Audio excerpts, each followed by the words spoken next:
Oborozuki, the Covenant of Stealth.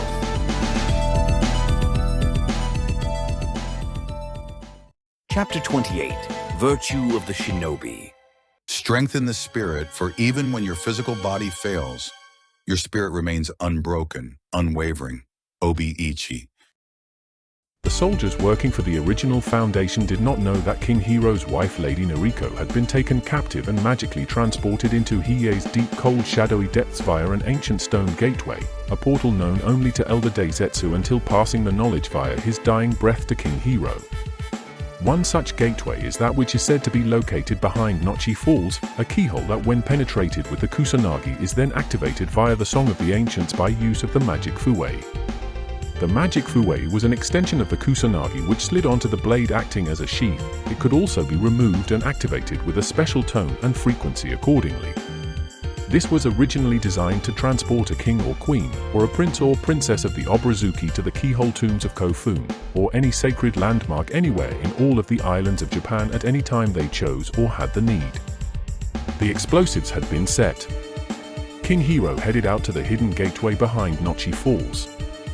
There in front of the cascading waterfall, King Hiro placed the Kusanagi sword into the hole in the stone and performed the ceremony with great concentration. The Song of the Ancients echoed through the forest. The portal opened with the appearance of a mirror of Mercury with ancient kanji glowing from within. Holding in his mind a thought-formed picture of the place he wished to go, he stepped inside the mirror and he was immediately relocated to a far underground gateway, deep within the damp caves of Hiei, far from the upper levels. Entering the secret deep dark caves of Hiei, mist spread out and a damp smell of amber odor filled the air. The scent of amber, Hamuza's skin.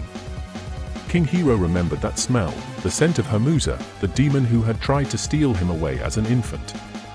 He shuddered with the memory, but using the discipline he had learned over his lifetime, he was able to continue forward further into the cave. King Hiro stood before the stairway of a tall foreboding gateway carved into a solid rock wall. On top of the front gate was a sign saying, Demon Shinobi. A silver hanya face with red rubies embedded in the eye sockets, glowing, symbolized danger and death for those who would be daring enough to enter. King Hiro was beyond daring, he wanted justice, and justice he would have. No matter what obstacles dared to attempt to intimidate him and turn him home away from his mission.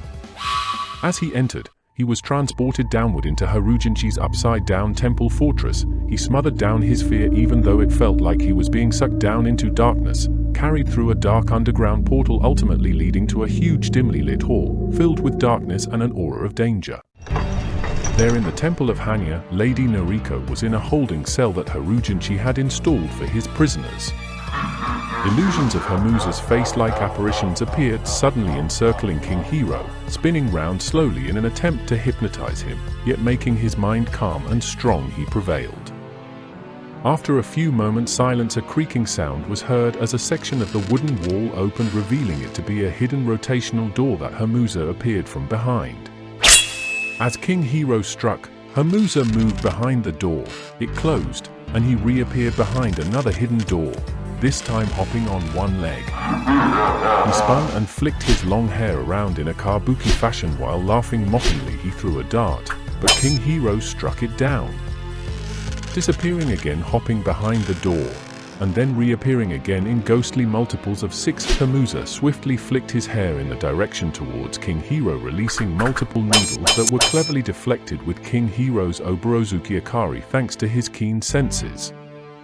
Despite a needle sticking into the leather of his forearm, he was thankful it did not pierce through to the skin due to the superb craftsmanship of the Oborozuki fist and forearm protectors. Laughing uncontrollably, Hamuza disappeared behind the door once more. King Hiro was agitated, yes, however, as a master of the shadows, his shinobi focus was accompanied by the summoned spirits that followed him, serving to block out Hamuza's mocking attempt to intimidate and confuse. King Hiro was now the eye of the storm. This was exactly where he needed to be right now, and he could not let his fear of losing Lady Noriko fill him. For now he was free in the state of business, mission, no mind was all there was. He was everywhere and nowhere. Hamuza could not control a mind that was no mind. This was Hamuza's weakness, and now King Hiro would use it to his advantage and exploit the Oni. Moments passed in the gloomy silence, This time the lantern of the temple of Hanya were lit, and rose petals began falling. King Hiro could smell they were dosed with poison. His arm to his face, Lady Noriko was knocked out by the poison, but King Hiro pulled through. Once the rose petals had stopped falling, King Hiro removed his arm from his face. King Hiro smelt a potent scent of amber. A premonition of danger filled his body. Hamuza was standing behind him. Thrusting his katana backwards, Hamuza shouted. Injured, he disappeared again behind the door, and King Hiro waited. Waiting in the dark silence, suddenly there was a loud boom. Koga agents' bombs had gone off, destroying Nozi's fortress, which was now inaccessible from the outside. The upper levels collapsed in by the explosion as he instructed. Small rocks and dirt fell from the tall ceiling, loosened by the explosions happening above. Giant pillars swayed and collapsed, and beams fell from the ceiling, the ground vibrating beneath their feet from the impact.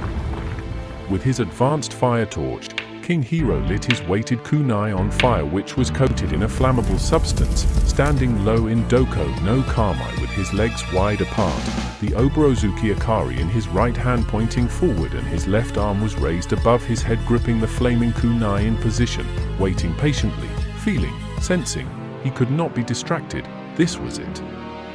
The special kunai of the Oborozuki were advanced in that they were hollowed out with an iron ball inside that no matter how they were thrown would always travel forward.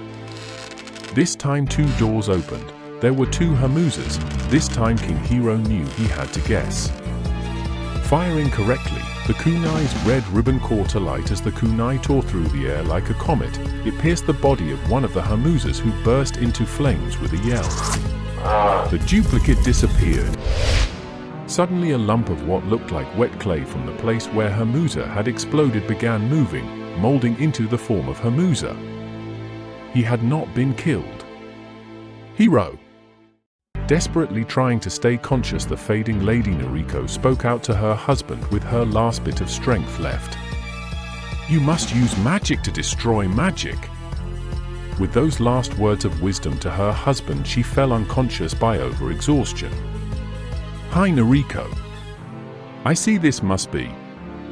Knowing very well it could kill her, Lady Noriko understood the risk of using the Oborozuki A.K.A.'s magic in such close proximity to her, and that her husband would have no choice. In that moment King Hiro set the Oborozuki A.K.A. into place. Focused on the spot where Hamuza stood, he raised the Oborozuki A.K.A. high above his head. It glowed with a radiance akin to a misty full moon on a spring night. Karyu! King Hiro uttered the spell, summoning the fire dragon as he swiftly tore the katana down to his chest level.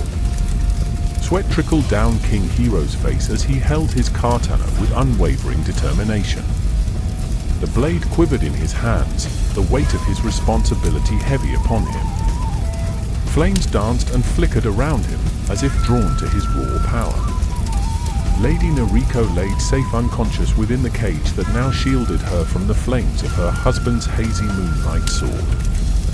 The flames had now totally consumed Hamuza's clay flesh as his form was lost, now nothing but a clay inanimate toy on the floor. "A golem," King Hiro said, covering his mouth back up with his mask. He picked up the steaming clay effigy with a now charcoal grilled scroll in its mouth that fell to ashes as soon as he attempted to open it to read the name of its master, only to squeeze the clay golem out of form in his hands of fury. He noticed a piece of Hamuza's fingernail within the clay that now sizzled and burned.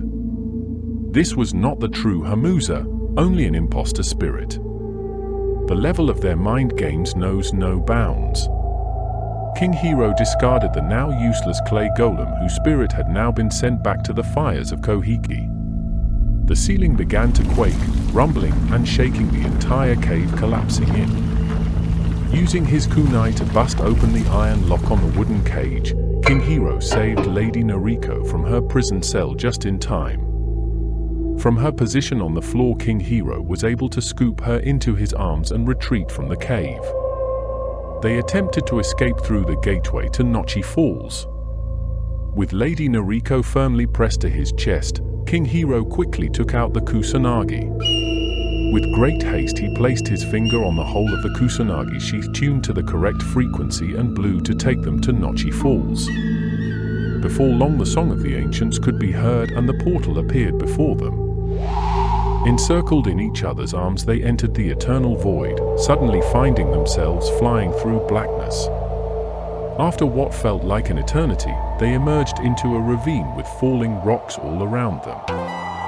Their hair whipped around their faces with the force of the wind as they fell, King Hiro holding onto the pregnant Lady Noriko with all his strength, desperately trying to keep them together and safe from the sharp edges and tumbling debris.